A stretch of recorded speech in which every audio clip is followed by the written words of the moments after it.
Hey guys, last দিন পুরুন্দাতে আমি এত মজা করব কোনোদিন ভাবতেই পারিনি। তো সেদিন যেহেতু অষ্টম প্রহরের লাস্ট দিন ছিল, তাই সকাল থেকেই এখানে পুজো শুরু হয়ে গেছিল। আর এই পালকিটাই করে আজকে মহাপ্রভু এসেছেন। আর এই মহাপ্রভুকে আনার জন্য 6 মাস আগে থেকে বুকিং করে রাখতে হয়। মহাপ্রভুর পুজো শেষ হওয়ার পর ওনাকে পালকিতে করে আবার বাড়ি নিয়ে চলে গেল।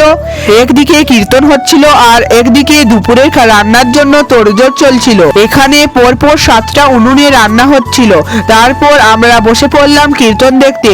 এখানে একজন বুড়িমা আর একজন কৃষ্ণ সেজে নাচ করছিল। এদিকে অনেকে খেতে বসে গেছিল, তাই আমরাও বসে গেছিলাম খেতে। বসার সাথে সাথেই প্রথমে দিয়ে গেল ফ্রাইড রাইস, পনিরের তরকারি আর পাঁপড়। ফ্রাইড রাইস আর পনিরের তরকারিটা খেতে দারুণ লাগছিল।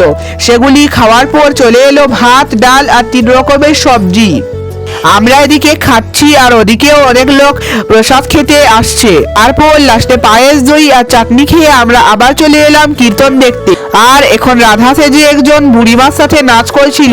কীর্তন চলাকালীন এখানে বাতাসা হরিণুর দিচ্ছিল, আর আমিও কিন্তু এখানে কিছু বাতাসা কুড়িয়ে নিয়েছি।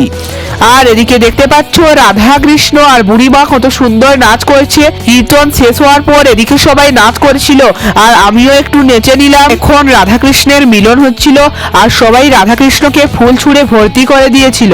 তারপর রাত্রেবেলা হয়েছিল কালী পুজোর ভাসান। কালী পুজোর ভাসান দেখতে দেখতে আজকের ব্লগটা এখানে শেষ করছি। তো বাই বাই।